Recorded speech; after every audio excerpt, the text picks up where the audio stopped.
개인적으로 이거 조금 들으시는 분이 어떻게 생각하실지는 모르겠지만 제가 좀 꺼려하는 환자분들이 있는데, 안녕하세요. 러블리한 성형외과 원장 개민석입니다. 오늘은 하안검에 대해서 설명을 드리도록 할게요. 요즘 눈 성형에 있어서 눈 위 성형도 관심들이 있어 하시지만 눈 아래쪽 성형도 관심들이 있어 하시잖아요. 여기서 하안검이라고 하는 것은 눈 아래 거풀을 한 번으로 하안검이라고 하는 겁니다. 하안검 성형이라고 하는 것은 눈 아래 거풀에 대한 성형을 하는 건데요. 여러분들이 관심이 있어 하시는 것은 눈 밑에 지방이 불룩 나와 있거나 눈 밑에 고랑이 지거나 아니면 눈 밑 피부가 처져 있거나 이런 것들이 관심들이 있으시잖아요. 대부분들은 눈 밑 지방 재배치라는 단어를 듣고 많이들 찾아오시는데 눈 아래 거풀의 모양에 따라서 그 상태에 따라서 꼭 재배치를 해야 하는 경우도 있지만 재배치 이외에 다른 수술로도 해결이 필요한 경우도 있거든요. 그러면 어떠한 경우에 어떠한 수술이 필요한지 오늘 그것에 대해서 간단히 말씀을 드리도록 하겠습니다. 자, 우리 눈 아래 거풀의 모양에 따라서 수술의 방향이 달라진다고 하는데 수술의 이름을 먼저 한번 나열을 해볼까요? 눈 밑 지방 제거라는 수술이 있고요. 눈 밑 지방 재배치라는 수술이 있고요. 그 다음에 오히려 눈 밑 지방 이식이라는 수술이 있고 마지막으로 하안검 성형이 있겠습니다. 그러면 눈 밑 상황이 어떠냐에 따라서 이런 수술들을 하게 되느냐 하면 단순하게 눈 밑 지방이 많아서 불룩 나온 경우에는 눈 밑 지방 제거만 하시면 되겠고요. 눈 밑 지방이 불룩함과 함께 눈 밑 고랑이라고 해서 눈 아래 거풀 볼과 눈 부분이 파여 보이는 분들이 있죠.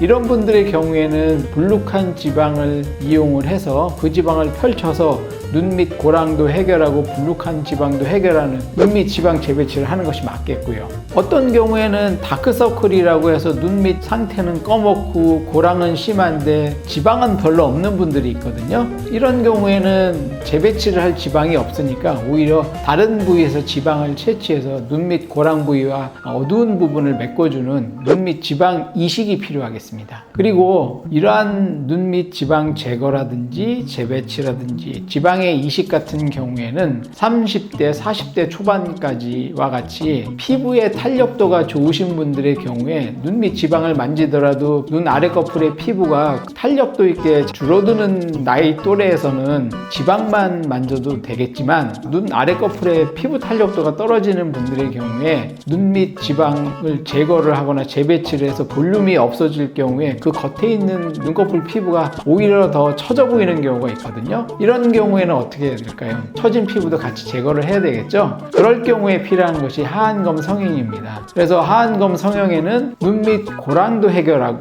눈 밑 지방도 재배치하고 눈 아래 거풀에 처진 피부도 한꺼번에 제거를 하는 이러한 세 가지 수술을 다 포함한 것이 하안검 성형이라고 생각하시면 되겠습니다.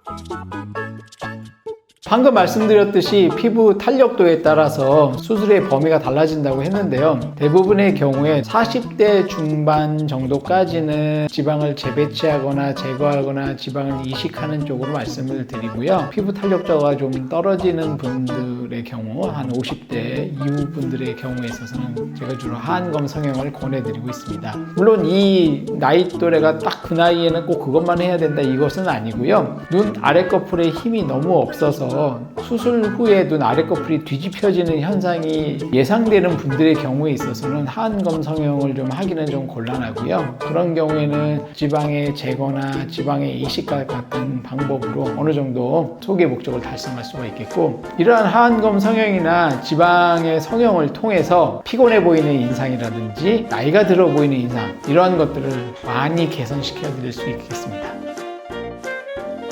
수술의 난이도는 상중쯤 보시면 되겠는데요. 이 수술이 난이도가 약간 높은 이유는 눈 아래 거풀의 뒤집힘이라는 부작용이 항상 조심을 해야 되는 것이거든요. 눈 아래 거풀에 힘이 없는 경우에 그것은 미리 잘 체크를 해서 수술 전에 이분은 해도 별 이상이 없겠다든지 예상이 되는 경우에는 그에 따른 이중적인 외안각 고정을 한다든지 이러한 과정들이 좀 수반이 돼야 되겠고요. 연배가 있는 분들에 대한 경우 하안검 성형을 많이 하게 되는데 꼭 이제 저희들이 여쭙는 것은 혈압약을 드시는지 아니면 건강보조식품을 드시는지 당뇨가 있으신지 이런 것들은 항상 체크를 하고 있습니다. 개인적으로 이거 조금 들으시는 분이 어떻게 생각하실지는 모르겠지만 제가 좀 꺼려하는 환자분들이 있는데 어떤 분들이냐면 평소에 홍삼을 드시는 환자분들은 좀 꺼려합니다. 왜냐하면 홍삼의 효과가 좋으면 좋을수록 수술 중에 피가 많이 나요. 그래서 수술 끝나고 나서 멍이 좀 오래 간다든지 하는 경우가 있거든요. 하안검 수술을 생각하고 계신다면 홍삼, 오메가3, 칼슘 보조제라든지 폐경기 때문에 드시는 호르몬 제제 이런 것들은 한 2주 정도, 특히나 아스피린은 그 대신에 심혈관 질환 때문에 드시는 것이라면 처방받고 있는 내과 선생님하고 상의를 하셔서 사전 상담을 하신 다음에 끊으시는 게 좋겠고요. 건강보조식품은 2주에서 열흘 정도는 끊어주시면 저희에게 도움이 되겠고 환자분들도 멍이 좀 덜 생기는데 도움이 되겠습니다. 저희가 하안검 성형을 할 때 아까 가장 걱정되는 부작용이 눈 밑 뒤집힘이라고 말씀을 드렸는데요. 이 눈 밑 뒤집힘이 예상을 할 수도 있지만 예상하지 못한 경우에 나타날 수도 있거든요. 그런데 이제 저희 같은 경우에는 눈 밑 뒤집힘을 예방하기 위해서 외안갓 고정을 이중으로 하고 있어요. 그래서 눈 밑 뒤집힘을 최소한도로 하고 있습니다. 그리고 눈 밑 지방 재배치도 함께 하고 있기 때문에 피부 처짐의 개선과 눈 밑 고랑이 없어짐을 같이 느껴보실 수 있겠습니다.